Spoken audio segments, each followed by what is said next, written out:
Hello and welcome to Blues View. I'm Paul Bradley and I'm joined on the phone by Birmingham City correspondent Colin Tatham. Hi Colin. Hello.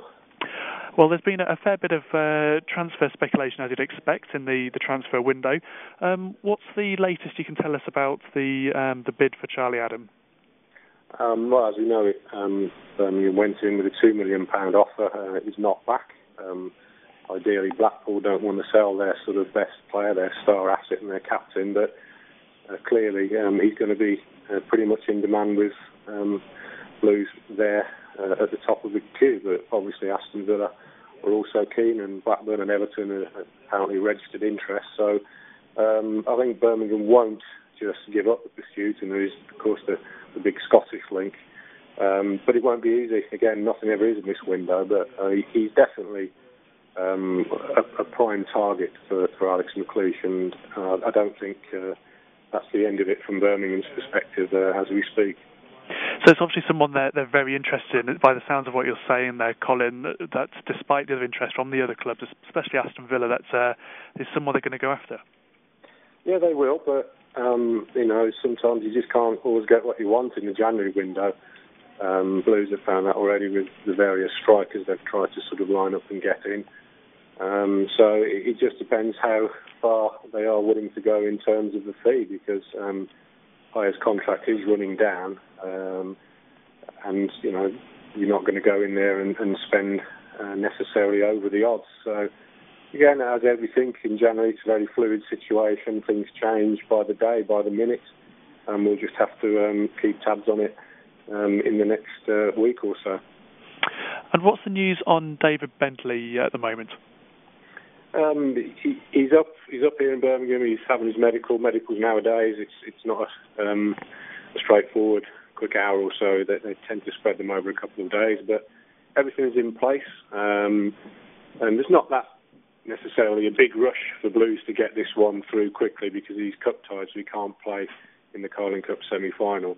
They just want to get him in training on Wednesday, preparing for the Sunday game against Villa. But everything's there to be done, and it'll be a very good signing. It's a loan, probably with a view to a permanent deal. Although Alex McLeish, speaking to him, was sort of not sure himself, and he said he didn't really want to get involved in that. He just wanted to get the player signed up first of all, and then they'll look at that at a later date.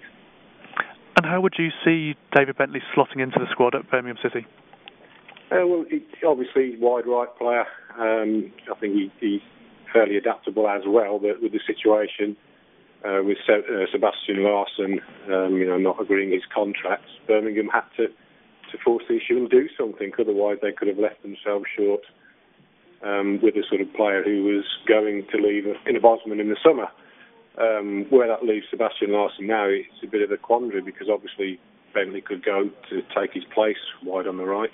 Birmingham have given his advisors permission to speak with Newcastle, but there's no guarantee that Larsson will sign for Newcastle, because of course he can field offers from other clubs in the last 6 months of his contract. And I just get the feeling that as it stands now, that I think ideally he would like to stay at Blues, but with Bentley coming in and other offers probably on the table, he will consider his options in the summer and probably leave on a Bosman. But although Blues would probably like a fee for him now, if he's going to leave, and if he's a mind to leave, it is ultimately down to the player. I don't think he'll rush in to move to Newcastle.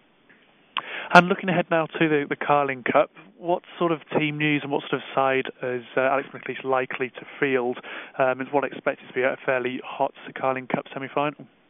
Yeah, it's going to be quite a game. Obviously, Alex McLeish made 7 changes to his team that went to Millwall, and the majority of those old campaigners will be back. His first choice teams, picking obviously his strongest team.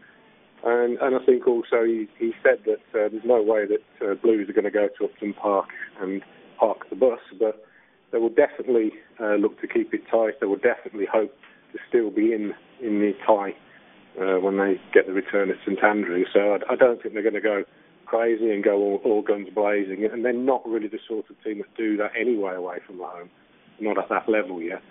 So I just think they'll be quite fairly reserved and look maybe to nick a goal on the break or a set piece, but ultimately put the onus on West Ham to break them down. So I think they'll possibly play one off the front or even a more rigid 4-5-1. But it's going to be quite an occasion, and it is two games, as Birmingham last saw when they got to this stage. They lost the first leg to Ipswich 1-0, but they won the second leg comprehensively 4-1. So it's a tie over 180 minutes plus possibly extra time. Okay, Colin. Well, thanks for joining us on Blues View today. Okay. We'll be back again later on this week with more transfer news in Blues View. See you then.